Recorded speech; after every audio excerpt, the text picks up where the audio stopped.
Alrighty folks, thanks for clicking on today's video. James Cards FC here. Today I'm going to be talking about why I love the vintage and pre-modern sides of the soccer market in the long run.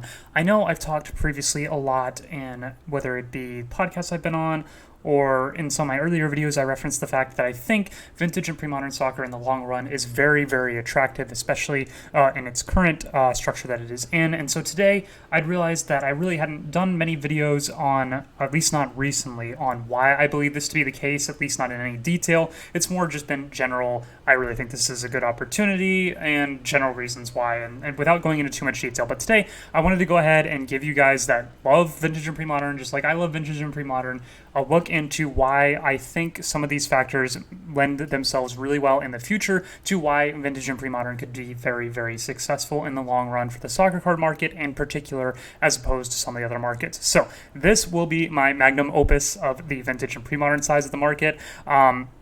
Due to the ultra-modern side of the market's nature of having more things that happen every day or every week, my content will probably be more centered around those videos. But for the vintage and pre-modern lovers on the market, this is the video for you, and this will be the video that I recommend you go back and look on if you want to see my thoughts on the vintage and pre-modern market, because they probably won't change too much, at least over the near or mid-term. So with all that out of the way, let's go ahead and get started in why I love vintage and pre-modern in the long run. So first, I want to talk about the 5 eras of the soccer card market. So, in soccer, we have what I define as 5 general eras. Now, you can separate out the eras however you want to do. This is just how I personally look at them. So, the first era I have is pre-Pele, and this is before 1958. In my opinion, this is self-explanatory. Pele was the first international mainstream superstar of the sport, and he's also the oldest of the players that are generally considered to be the greatest players of all time. Puskas is before Pele, but he really wasn't Pele's level in terms of both international appeal and general skill level. You also have guys like Di Stefano that came before him, and if you want to go further back, you have guys like Miazza. I specifically don't cover them because at least as a dumb American, I think the soccer in general and a world scale, super international scale starts with Pele. That may be in a hole in my logic there, and there's probably opportunity on the pre-Pele side of the market, but at least how I look at things, pre-Pele starts before 1958, and that is the first era of the soccer card market. Then you have vintage, that is 1958 to 1990. I know that this is a long time, and vintage going up to 1990 kind of sounds a little silly, especially when you think of other markets where vintage specifically ends around the 60s or 70s, but in my opinion, there's no obvious cutoff points between 1958 and 1990 in terms of the soccer card market, so I'm just considering all of this to be vintage in our market. There's probably a better name for this, but I'm just going to go with vintage. This is cards between 1958 and 1990, stickers as well, obviously, and the number of cards graded in those years are pretty consistent across 1958 all the way up to 1990. Pretty much the same general number of cards is graded each individual year, so there's no obvious cutoff point as to where production spikes or grading spikes, so I'm considering all of that to be vintage. Then we have pre-modern, that begins, in my opinion, in 1991 and goes until 2013. I pick 1991 for a couple reasons. One, because this is where you have the Zinedine Zidane sticker, and I think it's important for each of the eras to start off with something that shows we're going to the next level of the market, and in my opinion, the Zinedine Zidane rookie sticker is so integral to the pre-modern market that that's where the pre-modern market starts. So, in pre-modern market from 91 to 2013, you see the pre-modern era with a slight increase in the number of cards graded compared to the decades prior. This is due to the fact that soccer is becoming the world's biggest sport by a pretty wide margin in the 1990s. You have superstar players popping up all over the place, and production and licensing in a general sense for sticker and card production is at much higher rates than it was in the past, so those are the reasons why the populations start to increase a bit in the pre-modern era.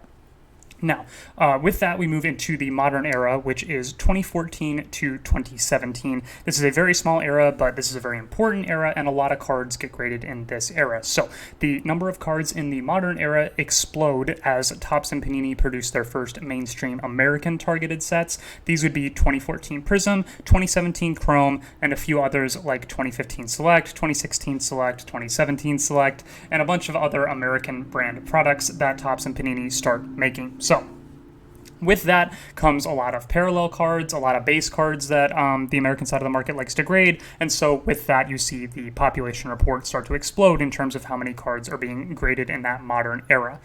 I have to separate out modern and ultra-modern because there's a big difference in terms of the numbers of cards that were graded in the modern era as opposed to the ultra-modern era, which I define as 2018 and beyond. So in 2018, there is a massive explosion in the cards graded due to rapid production increases, as well as the general market gets a lot more popular starting in 2018 and carrying forward into 2022. This is where you have products like 2018 Prism that has Mbappe rookies and a bunch of other Mbappe parallels and parallels for every single player. Then you have the 2019 sets with Erling Haaland, where he has a bunch of different sets, and that continues into 2020, 2021, and 2022, where we now have 50, 60 sets a year with hundreds of different parallels and refractors and variations, as well as all the sticker sets that you're probably used to in the previous eras as well. These are all present in Ultra Modern, and so something really interesting is that the 2018 specific year has the same number of cards graded as the entire Modern era.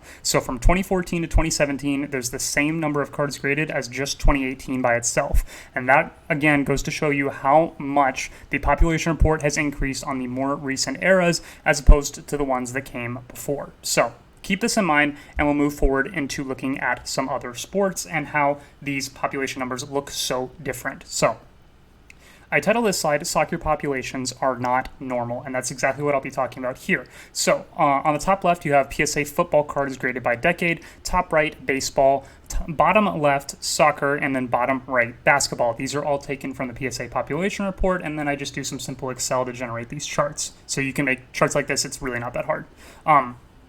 The important part to look at here is the way the trend works for each of the different sports. And so we'll go through all of them here individually. The three sports card markets that soccer is trying to catch up to all have very different grading landscapes. We'll start with football in the upper left-hand corner. Football pops gradually increased over time with the rise of the NFL. So you see in pre-1950s, there's really no football cards graded because football doesn't really exist, and especially not in a mainstream sense before the 1950s. Then you get to the 1950s, 60s, and so on, you have this slight increase year over year as the NFL and production for NFL products become more and more popular throughout the decades. We look at baseball, where this looks completely different. So baseball pops are consistent outside of the 2000s, which is the dead era for baseball collecting, and then the pre-50s, which is you have less production and less popularity of baseball cards in general from that era, so those are lower. But outside of the 1950s and 2000s, those are pretty much the same sort of distribution of grades being graded. It's funny, actually, that there were more baseball cards graded in the 1960s than there were in the 2010s, which is probably not what you would guess, knowing how much the sports card market has exploded over the past few years.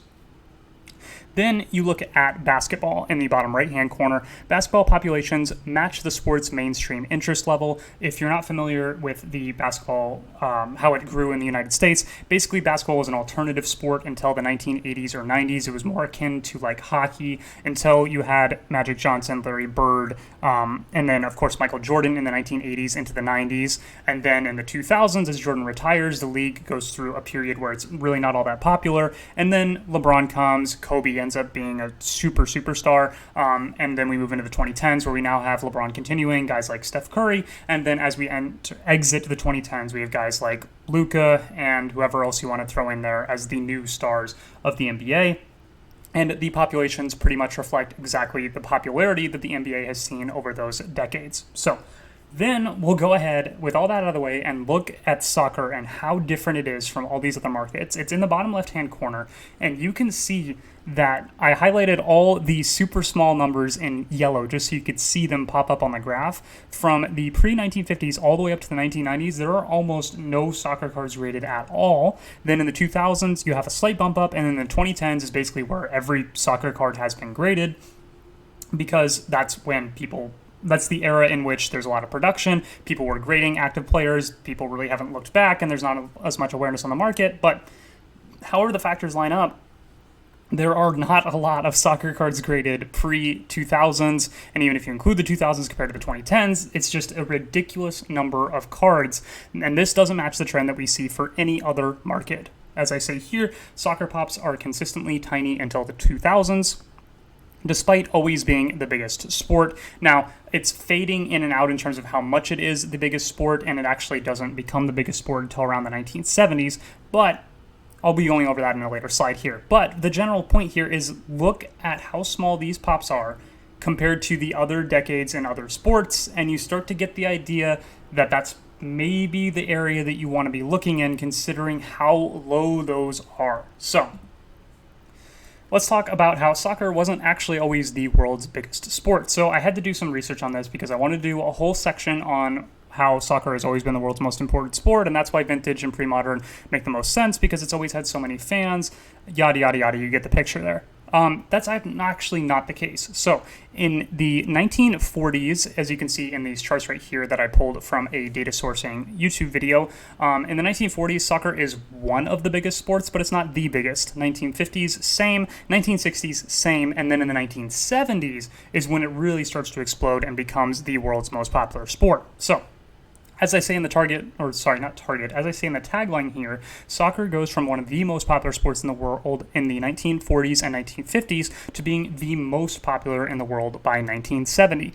This coincides with the sport becoming more organized at the club and league level, as well as Pele's rise to prominence and worldwide international superstardom. So actually, prior to Pele, soccer is not the world's biggest sport. It's just one of the world's biggest sports, and it's actually behind baseball in terms of how big it was. So it starts to make sense when you start looking at vintage baseball card prices that they're super, super expensive, because that was the history and that was the world's biggest sport at the time, or one of the world's biggest sports at the time, rather. So moving forward into the 1980s up till today, you see that soccer stays in third place in 1980, then it is in a distant third place in 1990, before completely exploding by 2000, 2010, and 2020 to where we're at today, where it is by far the world's biggest sport. So hockey and cricket actually pulled even with hockey in the 1980s before soccer exploded in the 90s, carrying into today. Soccer is now the world's clear number one sport, but that doesn't exactly translate to sports cards. As you can see, the other sports that are the most popular in the world right now are things like cricket, hockey, tennis, volleyball, and then you have to go down on the list before you get to basketball, baseball, football, and those other Americanized sports. So just because soccer is the most popular sport and has been the most popular sport in different decades does not exactly mean that those cards should be valuable or those stickers should be valuable just because the sport has popularity. Otherwise, you would see cricket or hockey cards being some of the most expensive cards on the market, when that is not at all the case. But the reason that I like soccer longer run is because not only is soccer the world's biggest sport currently, it is also growing in the biggest card market. So 516 million people watched France versus Croatia in the 2018 World Cup final for at least 20 minutes. And you can see a couple of charts here that compare that to the Super Bowl, as well as the chart I put on the right that shows you what is Americans' favorite sport to watch throughout the different decades. And you can see that soccer has had a spike between 2008 and 2017. And when this gets taken again in 2026 or so, I imagine that soccer will be even further along than it was when it was recorded here. At least as somebody on the ground, and at least as somebody in America, I can tell you that compared to 2017, the interest in soccer is, at least from what I see, is much higher than it was then. So another point here that's really interesting, I don't think a lot of people talk about this, there were more Americans that watched a 2014 World Cup match than the 2021 NFL Super Bowl. So already when the American team was playing in the World Cup in 2014, that game got more viewers than the 2021 Super Bowl, and it's my prediction that 2022 could be way bigger because the buzz and hype around the team has never been higher than what it is currently. So I would expect that the matches that the U.S. plays in the World Cup will probably get more viewers than the Super Bowl as well. So the sport has shown the best growth numbers of any in the United States recently, which is the largest card market for sports, at least currently. If you use PSA's population report growth as a barometer, soccer is currently the fourth most popular card market at 30,000 grades per week, behind football at 108, baseball at 199, and basketball at 201. So currently we are in a distant fourth place in terms of where we are in the card market itself, but in terms of the overall sports, we are number one in the world and slowly climbing in the United States, which is the biggest market for sports cards. So I think those are really good signs going forward. But again, just because things are getting a lot of views and there's a lot of people watching it does not necessarily mean that the prices are going to be crazy. Otherwise, you would see something like football have way bigger prices than basketball, and that's not the case, partially due to basketball being a more global sport. Basketball also has more young people and that are also in the card market, so there's some overlap that's going on there. But the point I'm trying to get at here is soccer does still have a lot of potential and a lot of runway to go. So the other thing I really like about soccer, as opposed to things like cricket, as opposed to things like hockey, as opposed to things like table tennis that are also huge sports right now, funnily enough, is that soccer has a rich collecting history. Andre, Soccer Study, says this a lot, but it's true. Panini is Panini because of soccer. The reason Panini even produces modern sports cards is because they have been the official producer of European soccer stickers dating back to the 1960s, and they are the official World Cup sticker producer ever since 1970, and that is obviously their biggest and most well-known product. So, Panini now makes over 1 billion stickers every year for over 125 different countries, and the World Cup stickers in particular are more popular than ever, and they are even leading to mainstream media now. You have this article that's been shared around that was actually reported on by the Associated Press as well as ESPN, saying that Argentina's government is getting involved with the World Cup sticker shortage. So obviously there's a ton of demand for these things, and it's always been like this, or at least over the most recent decades. People are really into the World Cup sticker set, so it's becoming even more popular every year, it seems. Soccer stickers at the league and club level have also been popular around the world for decades as well. Even non-Panini stickers have been historically collected. Pele has a variety of 1957 to 1958 stickers produced in his home country of Brazil that have been collected now for over, 70 years. So, and stickers are extremely popular in Brazil. The market just doesn't really have a lot of awareness right now that these are super valuable, but they are definitely being collected. In South America, figuritas or figurinas are super popular because that's just what they collect. Think of it like in the United States, how as a kid you collected Pokemon cards and you really didn't think of them as valuable, you were just trading them with your friends and things like that. That's how this is looked at in countries like South America and in countries in Europe as well. So, as we move forward, we're going to talk about chasing history in terms of the card market and how soccer is not like the basketball market. So, not all new market participants in the soccer card market will have the desire to purchase stickers or cards of players that they never saw play. But current and historical trends show that some will. Of the top 10 most expensive soccer cards ever sold, 1 is from the pre-Pele period, 2 are from pre-modern, 5 are from vintage, and only 2 of them are from the modern era. If you compare that to basketball, only 2 of the top 10 most expensive cards are from pre-2003, and none of them are from pre-1996. Why is this the case in basketball? Why is there no super expensive vintage, whereas in soccer, the most expensive cards are the vintage ones? This is because on the basketball side, history and population reports do not mix well. Basketball didn't even really exist until the 1940s. The NBA didn't exist until the 60s or 70s, maybe in the 50s. I could be wrong on that. But basketball in an organized sense didn't even exist until the 1940s. Basketball was an alternative sport until the 1980s when you had Magic Johnson, Larry Bird, and a bunch of superstars. And then Jordan appears in 1986, and he's really the first GOAT-level superstar in the basketball world as well as in the card market for basketball. So in many ways, the basketball card market doesn't begin until you have Magic, Larry Bird, and to a bigger extent until you have Michael Jordan. This is not like in baseball, where the baseball market begins with guys like Honus Wagner in 1909, and you have Babe Ruth that begins in 1914. The NBA didn't exist back then, and it definitely didn't exist in a mainstream sense, but the mainstream sense NBA begins with Magic Johnson, Larry Bird, and to a bigger extent with Michael Jordan.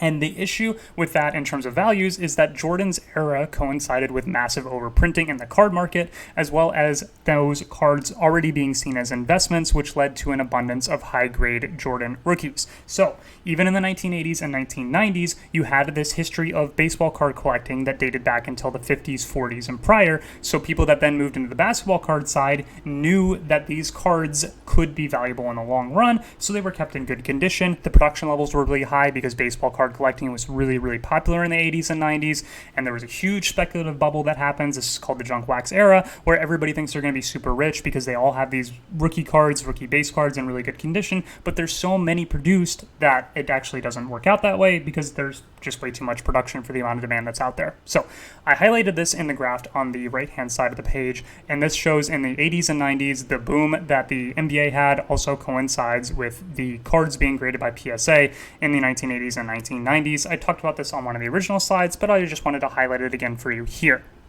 So, if we transfer this over to soccer, in soccer, the first GOAT-level superstar is Pele in the 1950s and 60s. During his career, soccer becomes the world's #1 sport. But the populations for Pele cards are tiny because even if production was similar to Jordan, and it probably wasn't, they were not seen as investments. Condition and survival rate drop dramatically when these things are not seen as investments. I have a whole video on this that talks about why old stickers are great investments and new stickers are bad investments for this exact reason. When things are seen as investments, they usually don't end up being those because they don't have history. They weren't really collected. They were always seen as investments. They're always in mint condition. Production is really, really high. All those reasons make them not actually good investments. But when you talk about a guy like Pele, where his cards are not produced at the same level of Jordan, and even if they were not seen as investments. They were just collectible stickers or collectible magazine cutouts that were held by people not in premier condition. They just traded with them. They collected them. They put together sets. And so the condition and survivability of these type of collectibles dropped dramatically compared to things like a Jordan rookie that straight out of the pack, it was then put into a sleeve or put into an album and put into a binder and conserved. And by put into an album, I don't mean they pasted it into an album. They put it into basically a card saver album, and they were held in there. So for all those reasons, soccer is not like basketball when you look at it from a card market perspective in terms of the types of cards that are really expensive, the types of cards that are super valuable, condition, rarity, and all those other things. Soccer, in my opinion, is not like basketball, and I don't anticipate that the market will be like the basketball card market in the future, where it is pretty much fully driven by the ultra-modern side. I think the soccer side is going to be more driven by history, high condition rarity, low survivability items, whereas basketball just doesn't have those sorts of items because their sport really doesn't start until the 1980s or 90s. Okay, with that being said, let's compare soccer to baseball, which I think is probably a better example of the type of market we will see. Much like with soccer, in baseball, only 2 of the top 10 most expensive cards ever sold are from the modern era. Now, the obvious question is, why is this? Why is baseball so different from basketball and so much like soccer? Baseball history stretches back into the 1800s and was by far the most popular sport in America until the mid-1960s. Despite the buyers being very unlikely to have ever watched Honus Wagner, Babe Ruth, Jackie Robinson, or even Mickey Mantle play, these cards are now super desirable on the market because they are history. I'll repeat this again. The reason people are buying Honus Wagner, Babe Ruth, Jackie Robinson, and Mickey Mantle is not because they watch them play. It's not because they have a personal attachment to them. It is because they are buying a piece of history, and that is completely different from buying any modern card or any nostalgia-driven purchase from a guy you watched play as a kid. These are literally seen as pieces of collectible history. So, and importantly, again, just like with the Pele example, these cards were never seen as investments. A Honus Wagner that was pulled in 1909 was not seen as an investment when it came out. The Gaudy Ruths that came out of the 1930s were not seen as investments. They were collectibles that came in packages of gum. So, like I said before, this is very, very important, and it leads to those being super valuable over time.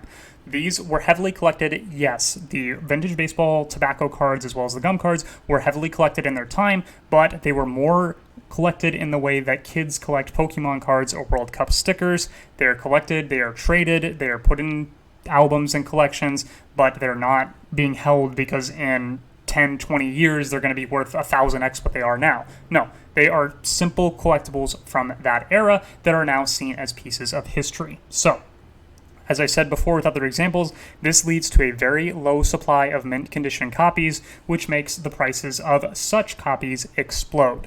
And then on the right-hand side of the screen, you can see the PSA baseball cards graded by decade. The 1950s and 60s pretty much had the same number of cards graded as the 2010s because of how popular the sport was and how high production was. But the key with those is that the fact that they are not in good condition, as opposed to the ones in 2010s where everything is in PSA 9 or 10 condition straight out of the pack. In the 50s and 60s, there are very few gem mint copies. There are almost no gem mint copies, and there are very few even PSA 8, PSA 9 condition copies. You can go ahead and look at sales prices. The mantle in an SGC 9.5 went for $12 million. In a PSA 9, that card's worth around $5 million. In a PSA 8, it's worth a couple million on its own. And so you can see how much that condition rarity really starts to matter in terms of price. So without going down that huge tangent and rabbit hole, we'll go back to the presentation bullet points here. In soccer, you have both the historical and collectible components of baseball, but the population distributions are completely different. In baseball, the populations are fairly consistent across all decades, but in soccer, all populations are tiny until the 2000s, and even in the 2000s, they're really not that high. Soccer populations in older decades will increase with market awareness, but on key cards and stickers in decent condition, I'm doubtful. I am doubtful that we're going to see a bunch of mint condition or near mint condition Maradona rookies, Pele rookies, Cruyff rookies, R9 rookies from the Netherlands, stuff like that. Zinedine Zidane, high grade rookies. I don't think we're going to see a lot of those come to market because the awareness on those particular stickers and cards is already there. There are people specifically looking in those parts of the world for those stickers to grade and then cash in on, and so that market is already very aware of the value of those particular items. For example, the Pele Alifa, that is the most expensive card on the market. I'm sure there are teams of people looking through Sweden to try and find those stickers, and I doubt that we'll see a huge spike in terms of their population. Whereas with stickers made in the 2000s, it's likely that people still have a lot of those in fairly decent condition, and the populations of those will go up pretty rapidly throughout the next few years. So, with all that out of the way, I have this graph on the bottom right-hand side of the screen, which shows the percentage of total PSA population graded by decade.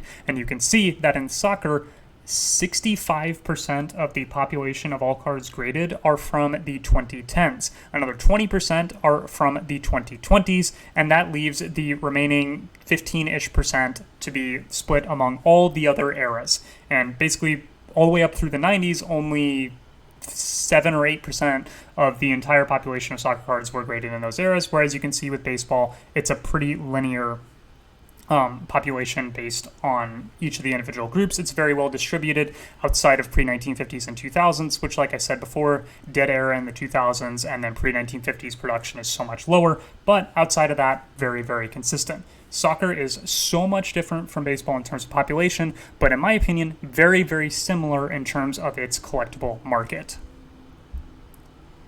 So, with all that out of the way, I now want to talk about some pricing and population data. With that being said, no financial advice.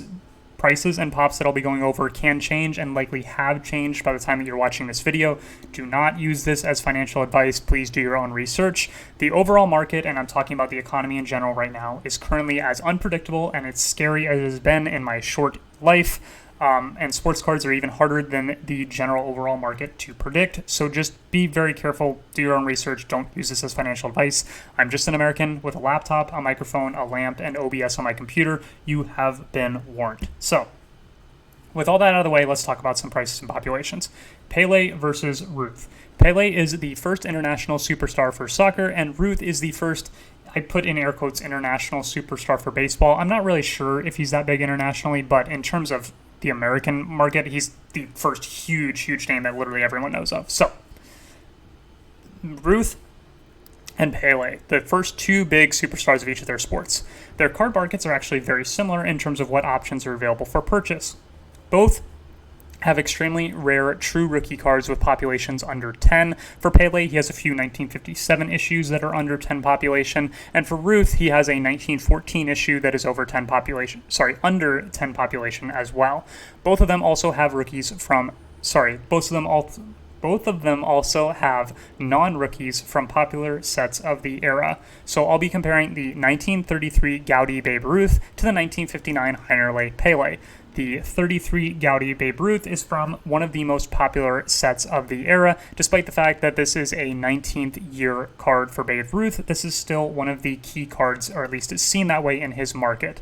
It has a total population of 1,216, and its PSA 1 population is 307. Its current price as of time of recording is $5,900. If you compare that to the Pele Heinerle card, which was released in 1959 and was one of the most popular sets of that era, its total population is 117, its PSA 1 population is 17, and its price is somewhere between $500 and $750. So, you can see the huge discrepancy there, especially if you bring it out into a market cap perspective between these two different cards.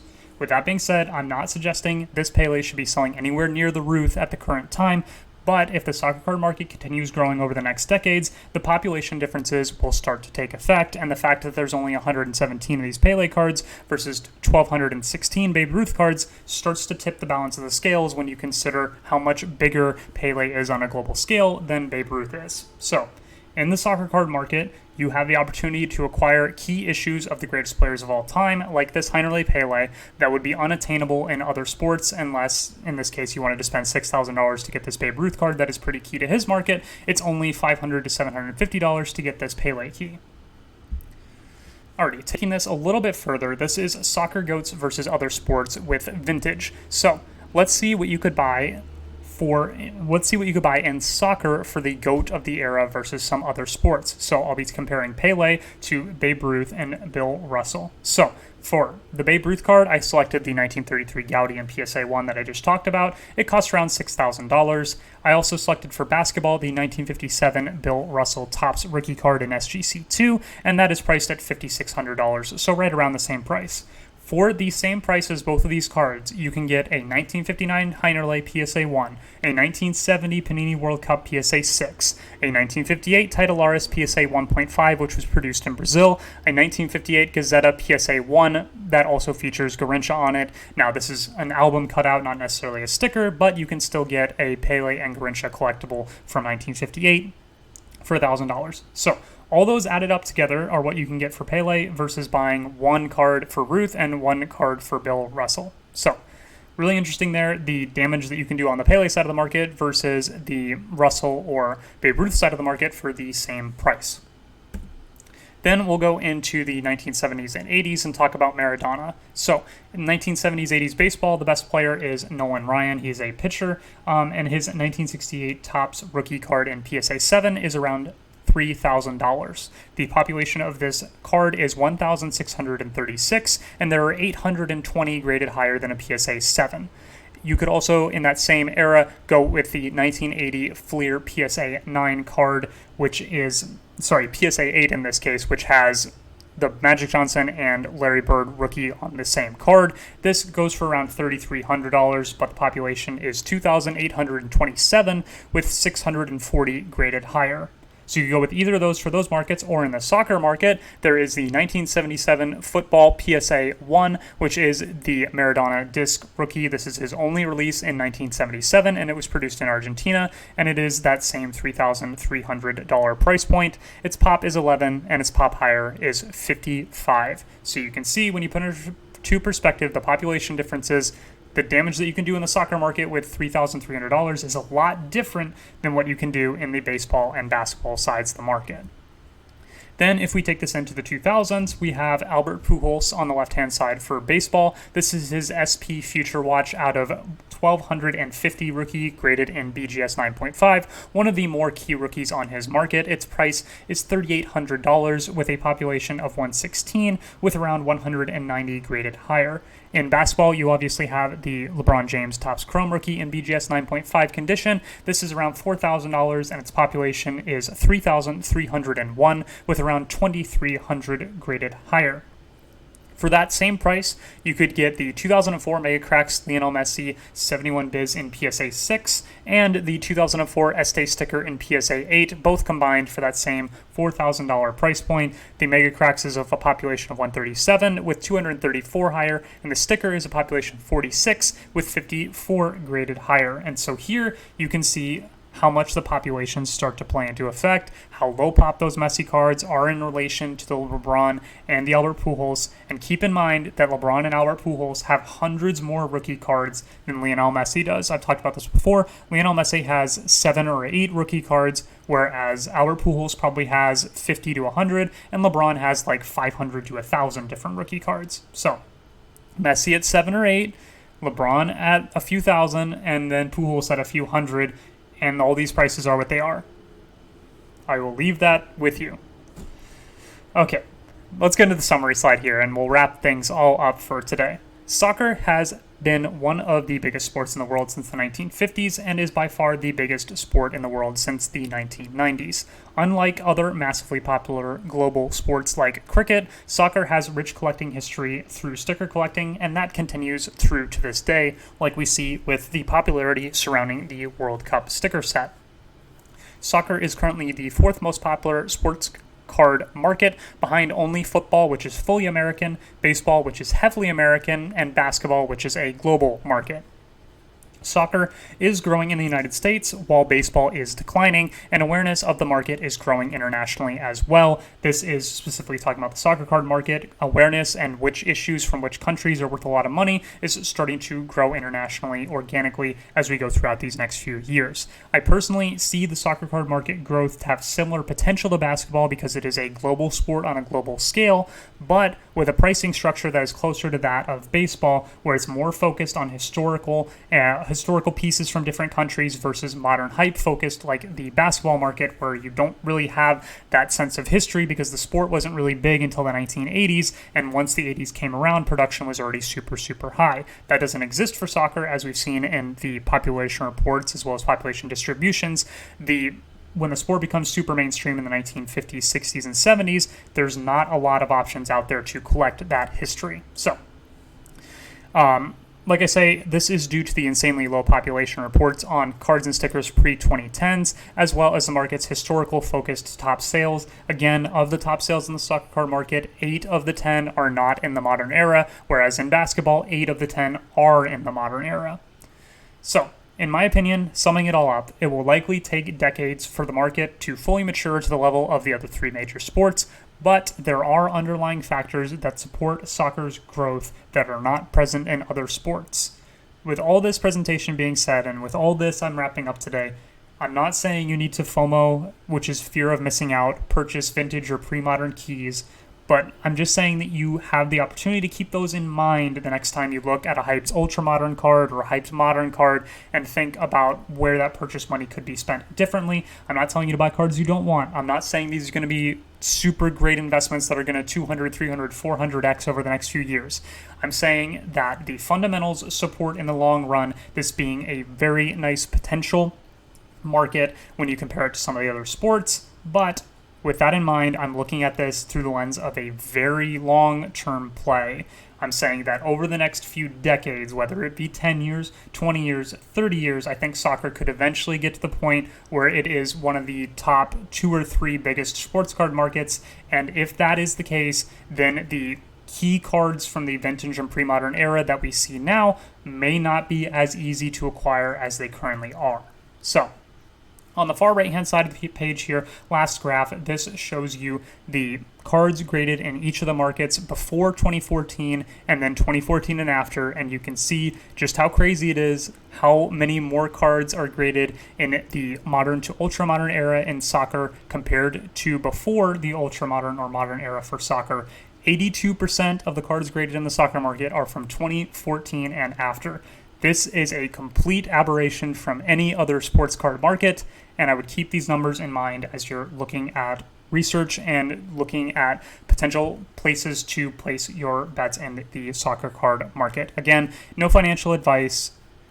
Please do your own research in addition to what I've presented here and make your own decisions. But with all that being said, I love vintage and pre-modern soccer. I don't talk about it super often on this channel, specifically because I feel like a lot of this has already been said very well by Andre Soccer Study, and I reference it at times on a smaller scale, but this is the magnum opus, this is the thesis statement, this is why I believe in this market in the long run. So in the future, if I seem more modern focused, remember this is always there for you this is the thesis on why I believe in this market, and these reasons and my reasoning behind that is not likely to change over the next 5 to 10 years. So refer back to this video if you'd like to. Thank you guys so much for watching. Leave a comment down below. Subscribe if you want. Instagram's always open. And with that, I will go ahead and leave you until the next video. In terms of future videos, I actually have, I wonder how long this video is. I haven't looked. I imagine this might end up being one of my longest videos. So if you made it to the end, thank you guys so much for watching. But yeah, in terms of future videos, I have a PSA submission coming back to me that should be here in a few days. I have an order that is coming in of raw cards from China that should be here in a few days as well. I potentially have a box break that I've been really looking forward to doing. I literally never break boxes, but I was able to find a box that I've been dreaming of opening for a really long time. If you've been a long time watcher of the channel and you've religiously watched my stuff, you can probably guess what box it's going to be. But yes, I did find one and I'm looking forward to breaking it. So expect that over the next few days. And other than that, I guess that's it. Once again, thanks guys for staying until the end of the video. Thanks so much for watching, and I will see you in the next one.